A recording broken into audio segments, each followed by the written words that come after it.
Salamlayıram əziz dostlar hər kəsi. Bu belə deyək, bu günlərdə bilirsiniz, gündəm mövzusu İran-İsrail qarşıdurmasıdır. Azərbaycan da çox maraqlandırır, narahat edir, suallar doğurur. Çünki İran Azərbaycanla bilirsiniz, həm sərhəd ölkədir.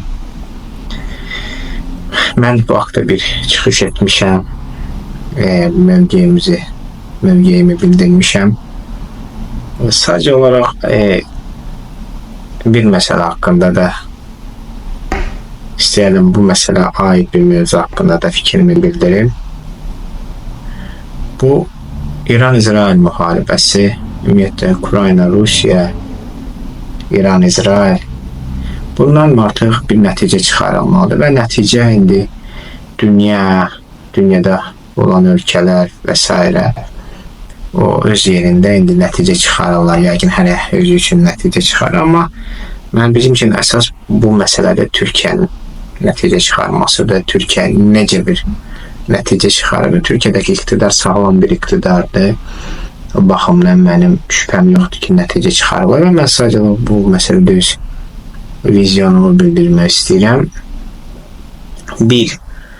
Mən yenə o fikirdəyəm ki, bu İran-İsrail müharibəsi, Amerika-İran müharibəsinə və İrana qarşı uzun müddətli müharibəyə və sonunda İranı parçalamaq, məhv etmək, hədəflənən bir müharibəyə çevrilməyəcək. Mənim fikrimcə bir neçə gün gedəcək və dayanacaq və hər kəs də özünə görə bunu uğurlu adlandırıb, qələbə elan edib özü üçün, məsəl üçün İsrail deyəcək ki, lazım olan obyektlərə vurmuşuq, İran bir də bir neçə ildən sonra özünə gələ bilər.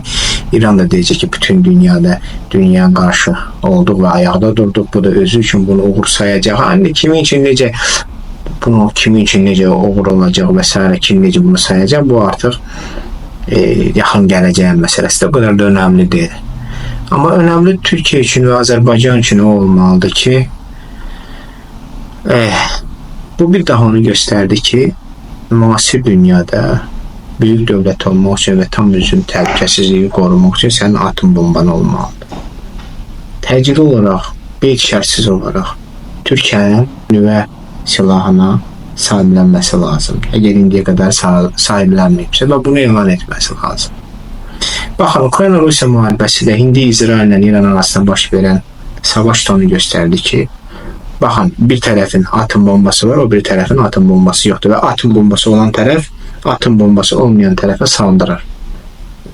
Sizcə Ukraynanın atom bombası olsaydı və 1994-cü ildə Ukraynanın birinci prezidenti Kravçuk ağılsız qərar verib atomdan imtina etməsəydi, indi Rusiya Ukrayna hücum edə bilərdimi? Təbii ki, yox. Və yaxud İranın həqiqətən atom bombası olsaydı, İsrail o riski gedib İran'a zərbə indirə bilərdimi İran'a? Tehrana zərbə indirə bilərdimi? Təbrizə zərbə indirə bilərdimi? Təbii ki, yox. Bu bir də onu göstərir ki, sən atom bomban olmalıdır ki, sən atom bombası olan ölkələrdə birinci özünü qoruya bilərsən. Görür mü? Pakistan-Hindistan müharibəsi necə qısa müddətli gedir. Çünki ikisinin atom bombası vardı. Amma Pakistanın atom bombası olmasaydı, sizin əmin edirəm, Hindistan uzun müddətli savaşa Pakistanla girər. Amma Pakistan da əlində dubinka olduğu üçün Hindistan ona risk eləmədi. Bu bir siz necədir? İki adam dalaşır, birinin əlində dubinka var, o birisi yox. İndi hal-hazırda belədir. Rusiyanın əlində dubinka var, Ukraynanın yox. İsrailin əlində dubinka var, İranın yox. Bu axıl qeyri-bərabər savaşdır. Amma atom bombası olsaydı hər ikisinin əlində dubinka olasıdır və artıq savaş da olmayasın. Çünki dubinka vurmaq istəyən deyəsiz, mən bir dənə bana dubinka ilə vuracaq, bu da cavabında dubinka ilə mənə vuracaq. Neyinirəm?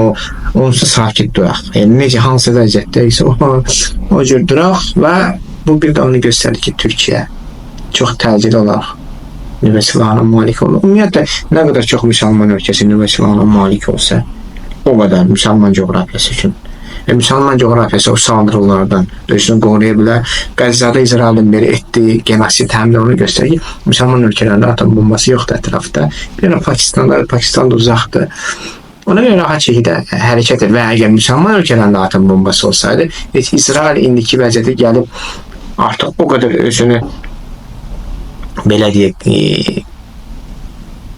cəzasız hiss edib artıq Qəzzadan digər müsəlman ölkələrinə saldırı etməzdi. Suriya, indi İran, sabah bilmək olmaz, Türkiyə ola bilər.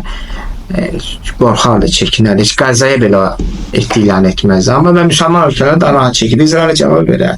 Türkiyə indiyə qədər niyə Qəzzada İsrailə cavab verə bilmir? Çünki Türkiyənin atom bombası yoxdur. Amma İsrailin var, İsrailin arxası olan Amerikanın var, İsrailin ümumiyyətlə arxası olan Qərb dünyasının var, Britaniyanın var, Fransanın var. Belə bu bəsdir. Türkiyənin yoxdur, İranın yoxdur.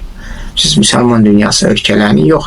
Və bu da dezavantajdır müsəlman ölkələrinin, belə deyək, qərb xristiyan ölkələrinin müqayisəsində dezavantajıdır. Və bu dezavantaj aradan qaldırılmaq üçün tədricli sürətdə ən azı Türkiyə nüvə silahına malik olmalıdır. Bu birinci nəticə olaraq Türkiyə üçün çıxarmalıdır və ikinci nəticə olaraq da Türkiyə bu dərs çıxartmalıdır. Bu İsrail İrana saldırılarına və daha güclü müdafiə sistemini qurmalıdır. Hava məkanından tutmuş kəşfiyyatına qədər. Yəni ki, sabah. Onsuz da mən gözləyirəm gələcəkdə əsas savaş Türkiyə ilə İsrail arasında olacaq. Çünki əsas savaş quruda baş verir və quruda da baş verir. Artıq İranla İsrailin quru sərhədi yoxdur. Olması üçün də çətin məsələdir. Amma artıq Türkiyə ilə İsrail quru sərhədlərinə yaxınlaşıb. Sabah Türkiyə hərbi bazalarını Suriyada qursa və bu hərbi bazalar Golan yüksəkliğinin yaxınlığında olsa, bu artıq direkt Türkiyə ilə İsrailin quru da toqquşmasıdır və müharibələrin şaxı da yenə də qurudur. Quruda baş verər. Çünki sənin ayağın haradır, sənin torpağın, sən oradasan. Baxmayaraq ki, indi müasir müharibələr, dronlar, raketlər məsələn, amma yenə həll edil məsələləri qurudakı savaşda. Niyə Rusiya özünü belə rahat hələ də hesab edir Ukraynada? Maksimumda rahat. Çünki quruda Rusiya irəliləyir. Bəli, havada Ukrayna zərbələr endirir, Rusiya uğurlu əməliyyatlar keçirir, amma quruda yenə Rusiya irəliləyir və ona görə Rusiya maksimalist danışır Ukrayna'nın. Danışıqlarda da maksimalist hədəfləri qoyur. Yox, sən 4 vilayəti tanımalısan. Bitdi məsələ. Nə qədər sən Kremlə vur, mən quruda nə vaxta qədər irəliləyəcəm, sən mənim dediklərimi eləmədi. Çünki yenə müharibələrin, indi müasir müharibələrdə, şaxlı quru əməliyyatlarda kimin hansı vəziyyətdə olmasıdır, kimin nə qədər irəliləməsidir. Ona görə də sabah Türkiyə-İsrail müharibəsi olacağı təqdirdə və mənim fikrimcə bu toqquşma baş verəcək.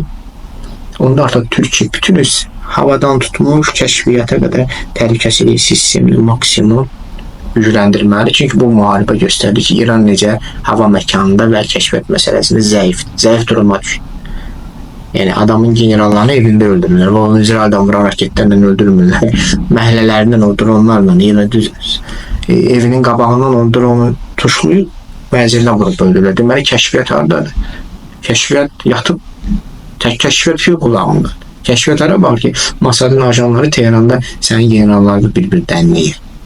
Hara baxar kəşfiyyat? Bu onu göstərir və Türkiyə də buna ciddi hazırlanmalıdır və Türkiyənin ikinci işi atom bombası malik olmağına paralel hava məkanı. Çünki Türkiyə ordusunun hələ də ən zəif yeri havadır. Çünki indiyə qədər nə qırıcılar, nə təyyarələr Türkiyəyə satmayıblar, Türkiyə imkan verməyiblər bu yöndə Türkiyə inkişaf etsin. Erdoğan iqtidara gələndən sonra, Erdoğan bəlgəyəndən sonra Türkiyə bu yöndə addımlar atır və hava məkanıdır. Qırıcı olsun, bombardıman olsun, yük daşıyan hərbi təyyarələr olsun, fərq etmez. Burada da Türkiyə maksimum güclənməlidir ki, və uzun mənzilli raketlər olsun, balistik, belə də yekə tonlajı daşıya biləcək raket sürsatları olsun. Hər baxımdan hava cəbhəsində Türkiyə üçün maksimum gücləndirməlidir ki, sabah İsrail vura bilsin, İsrail arxasına Amerika saldırılarına belə deyək, dəf edib qalib gələ bilsin. İnşallah zəfər İslamındır, zəfər müsəlmanındır, zəfər İslam bayrağı altında savaşan müsəlman ölkələrindir, müsəlman ölkəsinindir və hal-hazırda da Türkiyə Erdoğan iqtidarı rəsmən bunu elan etməsə də niyyətləri məhz İslam bayrağı altında Türkiyənin qüdrətini əvvəlki əsrlərdə olduğu qüdrətə qaldırmasıdır. Allah güc, qüvvət versin bunun üçün bizim təbii müttəfiqimiz qardaş Türkiyə. Çünki Türkiyə güclənəcəksə, Türkiyə qalxacaqsa, Azərbaycan güclənib qalxacaq, ümumiyyətlə bütün İslam ümməti güclənib qalxacaq. Mən Türkiyənin də, Pakistanın da, İranın da, Səudiyyə Ərəbistanın da nə qədər çox müsəlman ölkəsi güclənsə, qalxsa, güc olsa və bir olsa, Bu bütün ümmət üçün xeyirlidir. İrandan artıq xəbərlər gəlir ki, bilmirəm bu nə qədər doğrudur, yalandır. Təki doğru olsun, artıq səhv eləmirəmsə İran Xarici İşlər Naziri bu məlumatı verir. İran, Səudiyyə, Türkiyə, Pakistan birgə vahid orduların olmasının qərarına gəliblər, istəyirlər. Ən azı bu istək varsa, bu istəyin gerçəkləşməsi və reallaşması tez bir zamanda və bu işte Azərbaycanda qoşulması həm də bizim balaca ölkə olaraq müdafiə çətirimizin təhlükəsizliyinin yaranmasına bir töhfə verəcək. İnşallah ümid edirəm ki, gələcəkdə hər şey istədiyimiz kimi olacaq.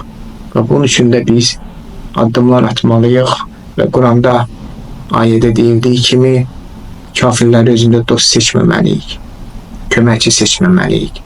Dost və köməkçi ancaq müsəlmanadır. Müsəlmanın müsəlmandan başqa dostu yoxdur. Teşekkür ederim.